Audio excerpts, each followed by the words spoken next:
In the majestic kingdom of Erwin, tucked between silver mountains and skies that shimmered with stardust, lived a princess unlike any other. Her name was Princess Elira, quiet, gentle, and always just slightly out of step with the royal world.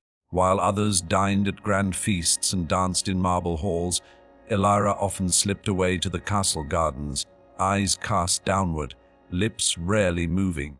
Her tutors said she lacked confidence. The nobles whispered she was too soft to rule. But Elira had a secret. At night, when the moon carved paths of light across the valley, she would climb the old watchtower beyond the castle walls. There, she whispered in a language no one else knew, a language of fire and wind, of wings and scales, of dragons, the forgotten bond long ago. Before Erwin built its shining cities, dragons roamed the skies freely.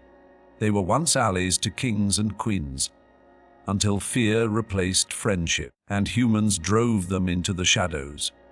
But not all hearts forgot. Elira's mother, Queen Adeline, had once been one of the few who dared to speak to dragons, until she vanished during a peacekeeping journey to the north. Elira was only 5. The court said she'd died. But Elira remembered the last thing her mother whispered in. Dragons listen only to those with true hearts. Keep yours open, Elira. For years, Elira kept her ability hidden, afraid her father, King Raiden, would banish her like the dragons. The world saw her as timid, but in truth, she held ancient power in her soul. A kingdom in flames one summer, a terrible drought fell over Erwin. Crops withered, wells dried, the people grew restless. Then one morning, the sky cracked open with a roar, and from the clouds descended a great black dragon. The castle shook with terror, but this dragon did not come to burn. He came to warn. The mountains stir. The fire beneath your feet is waking, he growled. An ancient volcano, long dormant, is ready to erupt. You must flee.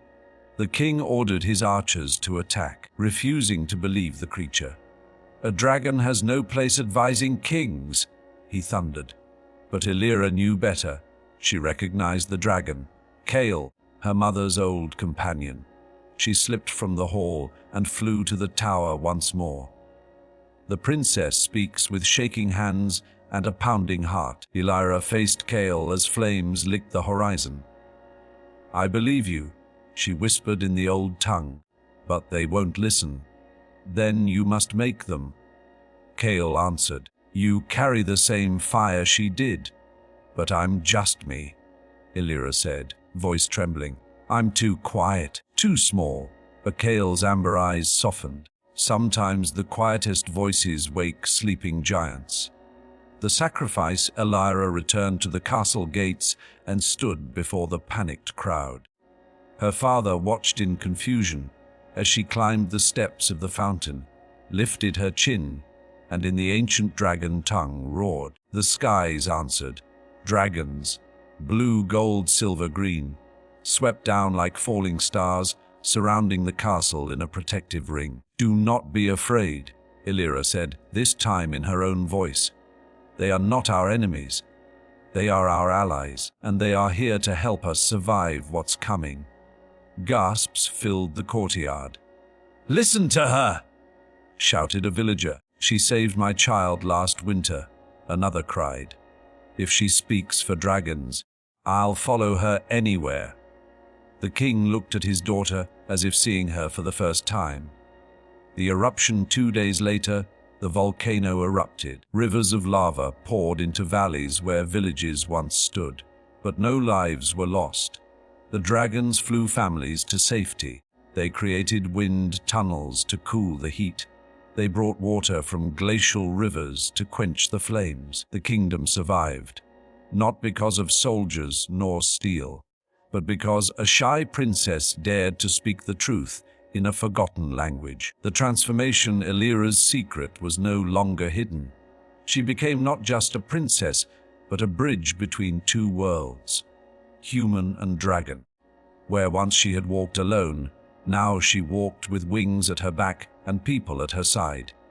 And King Raiden, He knelt before his daughter in front of the entire realm and said, "Your quiet heart saved us all. Forgive me for not seeing its power sooner." Final message in a world that praises loud voices and bold moves. Remember, sometimes, the one who speaks last speaks with the most wisdom, and the one who hides away may hold the key to saving us all. Kindness is not weakness, quiet is not emptiness, and secrets, when born from compassion, can become the world's greatest gifts.